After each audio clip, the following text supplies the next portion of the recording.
بەیاننامەی 29 حوزەیران و جاشی 66 و خۆرەی ژەنگینی ئاسنی کوردایەتی عەلی بچکۆل لە کتێبی سەختەڕێدا دەڵێت ناکۆکی نێوان مەکتەبی سیاسی و سەرکردایەتی بارزانی زیانێکی گەورەی بە میلەتەکەمان گەیاند و بە سەدان ڕۆڵەی دڵسۆز و شۆڕژگێڕیان کردنە قۆچی قوربانی.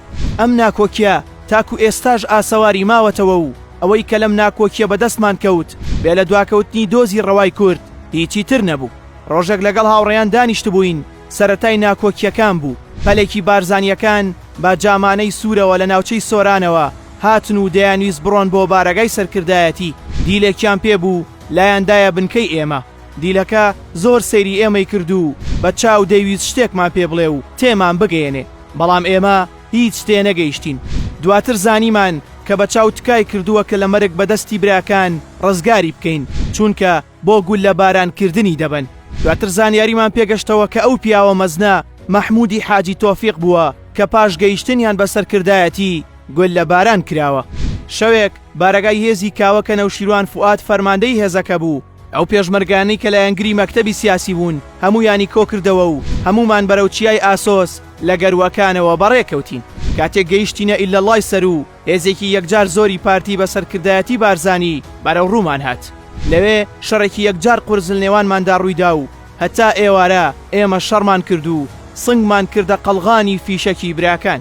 ئەوەی کە لەم شەڕەدا زۆر ئازاری منیدا شەهیدبوونی ئەو لاوە بوو کە ناوی فاروق بوو. دواتر مام جەلال هات تاکو کۆنفرانسێک ببەستێت. لە کۆنفرانسەکەدا مام جەلال باسی جیاوازیەکانی نێوان خۆیان و بارزانی کرد و هەر ئەو کات لە 29 حوزەیرانی ساڵی 1966 بەیاننامەیەک دەرچوو. گوایە برایانی مەکتەبی سیاسی لە ژێرەوە لەگەڵ حکومەت ڕێککەوتون بەو مەرجەی کە حکومەت شتێک بۆ کورد دابنێت.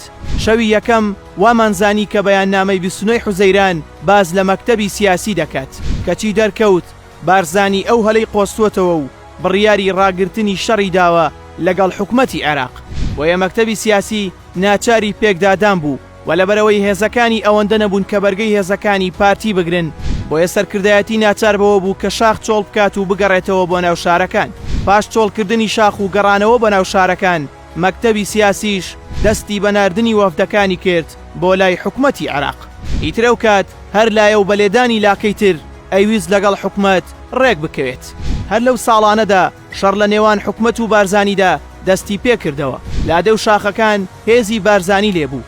هێزی مەکتەبی سیاسی خۆی فڕێدا بوویە شارەکان.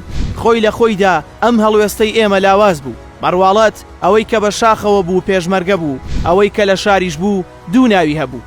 هەندێک پێیان دەوت جەلالیەکان و هەندێکیش پێیان دەوت جاشی 66.